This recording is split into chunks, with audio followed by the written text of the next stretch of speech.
Coming up in today's bulletin, Solomon Islands has declared a moratorium on deep-sea mining and prospecting. The National Referral Hospital Comprehensive Medical Center services is now open. Honorable Trevor Manemahaga has made a call to action for the protection and restoration of marine and coastal ecosystems. Hello, you're watching SIBC's TV News Bulletin. I'm Andrea Mahanwa. Solomon Islands has declared a moratorium on deep-sea mining and prospecting. Prime Minister Jeremiah Manele made the declaration during his address at the 3rd United Nations Ocean Conference in Nice, France, reaffirming the country's commitment to environmental protection and sustainable ocean use. He said, as an island nation deeply connected to the ocean, both culturally and economically, Solomon Islands must take a precautionary approach when managing its marine resources. Solomon Islands will deposit its instrument of ratification on the agreement this week. We urge all to do likewise. Secondly, I'm pleased to announce the Melanesian Ocean Reserve Initiative. This is an indigenous-led partnership in discussion with Papua New Guinea and Vanuatu that will cover 6 million square kilometers of ocean. We appeal for global support in finance and technical partnerships. Thirdly, we have placed a moratorium on deep-sea prospecting and mining, in line with the Melanesian Spearhead Group position. Fourth, we continue to invest in our 2022 voluntary commitments. These includes progressing indigenous marine conservation initiatives. 2 of our provinces, Temotu and Makira, have registered their interest for marine protected area declaration. Prime Minister Manele added on the Sustainable Development Goal 14, SDG 14, Life Below Water. It is concerning that it is off track and underfunded. He calls on the international community to shift from words to meaningful action. The call to action followed the Honiara Summit on SDG 14.4, held earlier this year, which highlighted the need for stronger compliance by fishing nations and promoted science-based precautionary fisheries management. Mr. President, SDG 14 is off track and underfunded. We must move beyond rhetoric to concrete actions that matches the scale and urgency to address today's crisis. This includes mobilizing finances, technology, science, and capacity building, particularly for small island developing states. We must also reform our global ocean governance architecture and shift from harmful exploitation to sustainable use of the ocean. Mr. President, the Honiara Summit on SDG 14.4 this year called for stronger compliance by fishing nations, support for science-based precautionary fisheries management approaches, and adaptation to climate change. The Pacific has the largest and healthiest tuna stocks in the world, supplying 60% of global catch. The National Referral Hospital's Comprehensive Medical Center today opened its services. Today's service opening will see the medical center receive patients that need specialist treatment. Alex Dadamu reports. Ladies and gentlemen, allow me to now formally announce that the Comprehensive Medical Center is now officially open for the commencement of delivery of critical essential healthcare services for our people of Solomon Island. The Comprehensive Medical Center finally opened its doors today with a brief ceremony to mark the momentous occasion. In attendance was the Minister for Health and Medical Services, Dr. Paul Bosawai, the People's Republic of China PRC Ambassador to Solomon Islands, His Excellency Kai Weiming, including health officials and stakeholders. The opening also coincides with a donation of medical supplies by China worth over 168,000 Solomon dollars. Dr. Bosawai emphasized that the facility represents a powerful partnership in the health sector. First and foremost, this facility represents a powerful, cordial partnership in health with the People's Republic of China. Together, we work toward a shared objective, ensuring that individuals with preventable medical conditions have access to advice, consultations, treatments, and follow-up. Hence, I would like to express my sincerest gratitude for the collaboration between the People's Republic of China and Solomon Islands government, the Government of National Unity and Transformation. This partnership underscores our commitment to advancing health care for the benefits of our people. Meanwhile, His Excellency Kai Weming acknowledges that healthcare is a fundamental human right, yet access remains a challenge, adding that China has provided valuable support for Solomon Islands' health sector since both countries established diplomatic ties. Healthcare is a fundamental human right, yet access remains a challenge for many. Since the establishment of diplomatic relations between China and Solomon Islands, China has provided support to Solomon Islands in areas such as construction of medical infrastructure, assistance in medical supplies, and the capacity building for professional medical staff. In January this year, China handed over this magnificent comprehensive medical center building to Solomon Islands government. Equipped with modern facilities and staff by dedicated professionals, it will serve as a lifeline for Solomon Islands patients, providing medical care to thousands. It reflects our shared belief that no one should suffer due to lack of medical attention. The Solomon Islands government officially received the new state-of-the-art health facility from the People's Republic of China in January this year.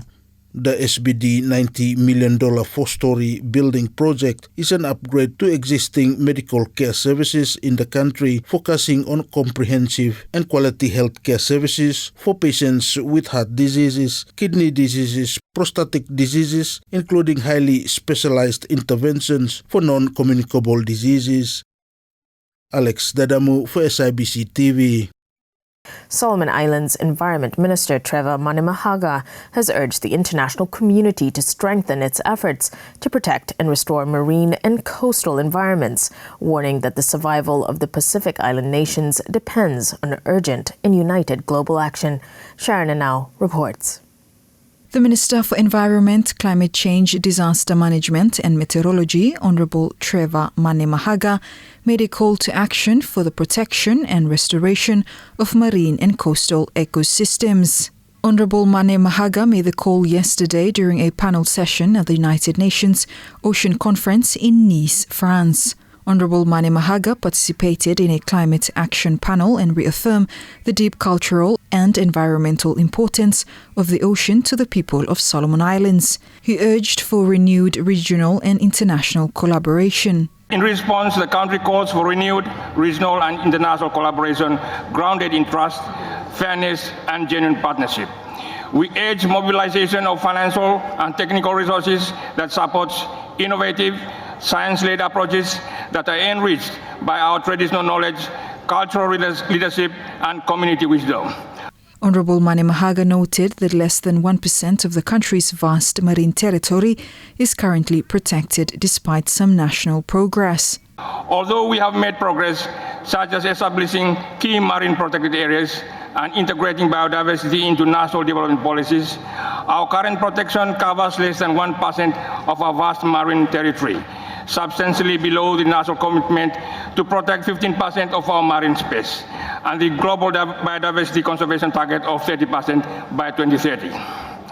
To address this, we are actively scaling up marine spatial planning, strengthening community-based resource management, and driving new initiatives such as the Melanesian Ozone Reserve, Kavachi Seascape National Park. Expanding and effectively managing MPA networks remains our national priority.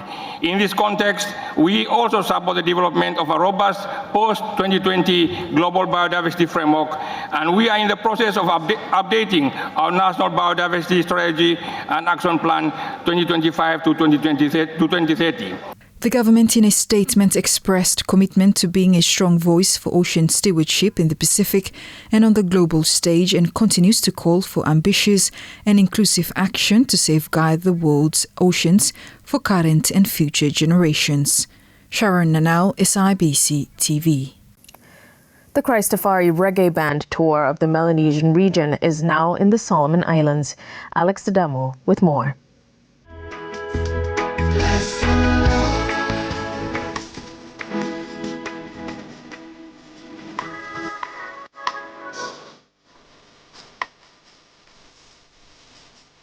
The Honiara public was treated to a gospel reggae extravaganza on Monday by Christafari Reggae Band, bringing together families, youths and the wider Honiara community for 3 hours of worship and entertainment. The much anticipated free concert was originally scheduled for Sunday but was postponed due to heavy rain and flooding. Honiara residents flocked the concert venue at the Kukum Field to witness the lively performance of the world's leading gospel reggae band, Christafari. Lord Jesus, you are God. I am not. The band is currently on its You Are Loved tour throughout Melanesia and has already performed across 5 shows in Vanuatu before heading to the Solomon Islands. This is the first of 2 shows organized for Honiara, with other 2 shows scheduled for Malaita Province to be held at the APS Field in Auki on the 12th and 13th of June. A statement by the band said the 2 nights of the outreach in Auki will be a celebration filled with music, hope and the love of Christ. A final free concert in Honiara will be held on Sunday, June 15th, providing a chance for those who missed out at the first show on Monday to attend at the Kukum Field venue. Alex Dadamu for SIBC TV. 2 national heritage initiatives under the Ministry of Culture and Tourism aim to preserve important chapters of Solomon Islands history while boosting educational and economic opportunities through cultural tourism. Minister of Culture and Tourism Choylin Yim Douglas revealed this during Parliament's recent meeting. She said the development of Bloody Ridge National Park is progressing steadily and is on track to become the Pacific Islands' leading World War II heritage attraction. The development of Bloody Ridge National Park continues to progress well. This important historical site, once a battlefield, now a place of peace and memory, is on track to become the Pacific Islands' #1 World War II heritage attraction. Infrastructure development is underway, interpretation materials are being finalized, and partnerships with donors and stakeholders are progressing. This site will not only preserve our history, but it will also bring significant educational and economic benefits through battlefield tourism. Meanwhile, the #1 house, a replica of the former British Resident Commissioner's residence, has now been completed and handed over to the ministry and the provincial authorities. She said the building will showcase Solomon Islands' colonial history. This heritage project, which replicates the former British Resident Commissioner's residence, has now been transformed into a museum showcasing our colonial history. It stands as a proud reminder of our nation's journey and as a unique attraction for both domestic and international visitors. We hope it will serve as a model for further heritage preservation efforts across the country. Further work will continue to collect information and items for exhibition before it is official open later this year. A technical expert from New Zealand has been engaged to assist us with the museum exhibition plans. The public is invited to attend the King's birthday celebration this Friday, free of charge, but security checks will be conducted at the gate to ensure the safety of all attendees. Alex Adamo reports. The King's birthday celebrations on Friday will be free for the public, but security checks will be conducted at the gate. Government House Private Secretary Rockcliffe Ziza revealed to the local media on Monday. He said the measure taken is to ensure the safety of all attendees to the event. We'll be celebrating the event lo the National Stadium, So at the National Stadium, imigarema ota security officers blame lo there. So babaya ota dream ota security checks and also lo the members of public where ota come through there because that day is a public event and all the members of the public ota most welcome for attend and witnessing this King's birthday celebration parade at the National Stadium. And we have our sort of security guides too, there, National Stadium, where you must no smoke at the certain areas, no chewing of betel nut, and also two areas. So we will be having our security officers around there. We'll also have the law enforcement officers and our police officers. Also man in place here during that time. Meanwhile, Deputy Private Secretary Maxwell Banyo said they will also beef up security at the cocktail reception at the Government House. We like talem lo general public no more that program lo National Stadium hem open to the public. Anyone sabe come. The cocktail reception at the Government House, through invitations only. Yeah, so invitations go out. We will be beefing up the check law guidehouse. We experienced law past that some people got sneak in. Mihal no sabe how, but that has been a concern for those guests where got come in through invitations, or got to raise him that there are some people where, or got to notice him, or got to come in, probably without the proper invitation. So everyone where come for the cocktail reception will be expected for you come through the proper check or guidehouse for coming. We want to make it a pleasant experience for everyone where come, so that you may enjoy that for a day. Yeah, so the police will be assisting us for Manimna areas around here for the program here Government House as well. The King's birthday commemoration will be held on Friday, June 13th. The event will be live streamed on SIBC Facebook page. Alex Dadamu for SIBC TV. And now the latest in sports with Crofton Utukana. The head coach of the national men's football team, Joshua Smith, has stressed the importance of giving national teams more regular access to the national stadium to help players adapt to its unique playing conditions. Speaking following the national team's recent training camp, Coach Smith said that familiarity with the national stadium environment, such as the pitch surface, lighting and overall atmosphere, is crucial to improving performance during international matches held at home. Last week, during the FIFA international window, the national team conducted a one-week mini training camp at the national stadium. The camp allowed players to gain valuable experience and build chemistry in a setting that reflects competitive match conditions.